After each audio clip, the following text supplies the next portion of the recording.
Hello friends, book as per आप सभी का स्वागत है। आज हम एक ऐसी किताब के बारे में बात करने वाले हैं जो आपकी जिंदगी जीने का नजरिया बदल देगी।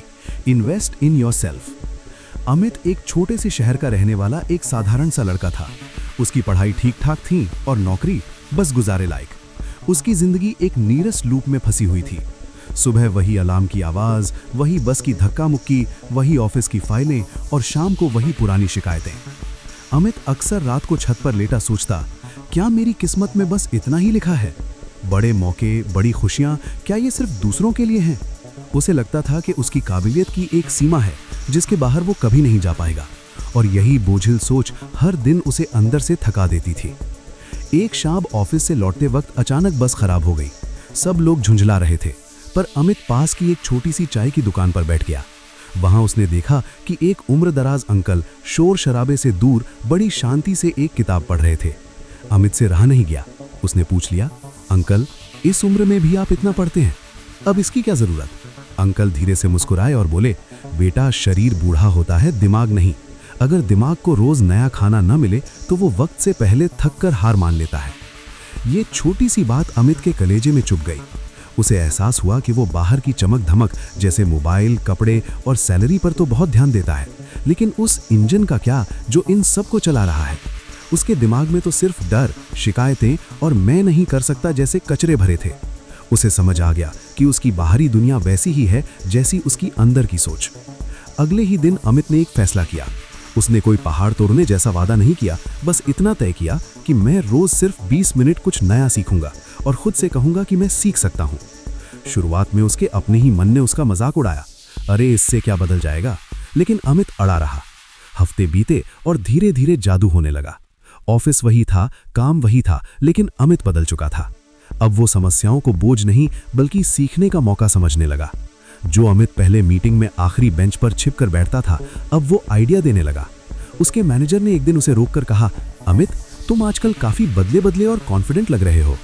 उस दिन अमित को समझ आया कि असली निवेश पैसों का नहीं, सोच का होता है। लेकिन कहानी यहाँ खत्म नहीं होती। जब सोच बदली तो अमित काम में इतना डूब गया कि उसने अपनी सेहत को नजरअंदाज करना शुरू कर दिया। देर रात तक स्क्रीन देखना, बाहर का जंक फूड खाना और घंटों एक ही जगह बैठे रहना। नतीजा, उसे जल्दी थकान होने लगी और एक दिन ऑफिस की प्रेजेंटेशन के दौरान उसे चक्कर आ गया। डॉक्टर ने अमित की आंखों में आंखें डालकर कहा, अमित, दिमाग और पैसा बहुत कीमती है, लेकिन अगर ये शरीर ही साथ छोड़ देगा तो तुम्हारी सारी कामयाबी किस काम की? ये अमित के लिए दूसरा बड़ा सबक था। उसे समझ आया कि सेहत वो नींव है जिस पर सफलता की पूरी इमारत टिकी होती है। अगर नींव कमजोर हुई तो इमारत कितनी भी ऊंची हो, एक न एक दिन गिर ही जाएगी। उसने फिर छोटे कदम उठाए, रोज 15 मिनट की सैर और घर का सादा खाना। कुछ ही दिनों में उसका दिमाग और तेज चलने लगा। उसे महसूस हुआ कि जब शरीर हल्का होता है तो फैसले लेना आसान हो जाता है। जैसे गाड़ी में अगर तेल साफ हो तो इंजन बिना शोर किए मीलों चलता है। वक्त बीतता गया और अचानक ऑफिस में एक बड़ा बदलाव आया। कंपनी ने नई टेक्नोलॉजी लाने का ऐलान किया। नए स्मार्ट लड़के लड़कियां आने लगे जो टूल्स चलाने में माहिर थे। अमित को फिर से डर लगने लगा, क्या मैं पुराना हो गया हूं? तभी उसे अपने लैपटॉप पर एक मैसेज दिखा, सॉफ्टवेयर अपडेट रिक्वायर्ड। अमित खिलखिलाकर हंस पड़ा। उसने सोचा, जब एक मशीन को बेहतर चलने के लिए अपडेट चाहिए तो मैं इंसान होकर ये कैसे सोच सकता हूं कि बिना नया सीखे मैं हमेशा रेस में बना रहूंगा। उसने तय किया कि वो हर साल एक नई स्किल सीखेगा। उसने शुरुआत की पब्लिक स्पीकिंग से। शुरुआत में शब्द अटकते थे, गला सूखता था, लेकिन वो रुका नहीं। धीरे धीरे वो अपनी बात को स्पष्ट रखना सीख गया। उसे समझ आया कि पुरानी स्किल्स आपको यहां तक लाई हैं, लेकिन आगे जाने के लिए आपको खुद को अपग्रेड करना ही होगा। सफलता की इस राह पर अमित ने एक और बारीक बात नोटिस की। जब वो शाम को अपने पुराने दोस्तों के साथ बैठता तो वे सिर्फ बुराइयां और शिकायतें करते, सरकार खराब है, बॉस बेकार है, किस्मत ही बुरी है। अमित ने महसूस किया कि उन दोस्तों से मिलने के बाद उसकी ऊर्जा खत्म हो जाती थी। उसे वो पुरानी कहावत याद आई, आप उन 5 लोगों का औसत हैं जिनके साथ आप सबसे ज्यादा समय बिताते हैं। अमित ने किसी से रिश्ता नहीं तोड़ा, बस अपनी प्राथमिकता बदल ली। वो अब उन लोगों के साथ समय बिताने लगा जो सपने देखते थे, जो आगे बढ़ने की बातें करते थे। इस नई संगत ने उसे पंख दे दिए। अब शिकायतों की जगह आइडियाज ने ले ली थी। अमित अब पूरी तरह बदल चुका था। उसकी सोच, उसकी सेहत, उसकी स्किल्स और उसकी संगत सब कुछ पटरी पर थी। लेकिन फिर भी उसे लगता था कि दिन खत्म हो जाता है और वो कुछ खास नहीं करता था। उसने गौर किया कि वो बिजी तो बहुत है लेकिन प्रोडक्टिव नहीं। वो रिलैक्स करने के नाम पर घंटों सोशल मीडिया पर समय बर्बाद कर देता था। उसने एक नया नियम बनाया, समय को खर्च नहीं इन्वेस्ट करना है। उसने हर खाली मिनट का हिसाब रखना शुरू किया। वो खुद से पूछता, क्या ये काम मुझे कल बेहतर बनाएगा? जैसे ही उसने समय की कीमत समझी, उसकी जिंदगी की रफ्तार दुगनी हो गई। सफर के आखिरी पड़ाव पर अमित के सामने एक बहुत बड़ा मौका आया। उसे एक बड़े प्रोजेक्ट का लीडर बनने का ऑफर मिला।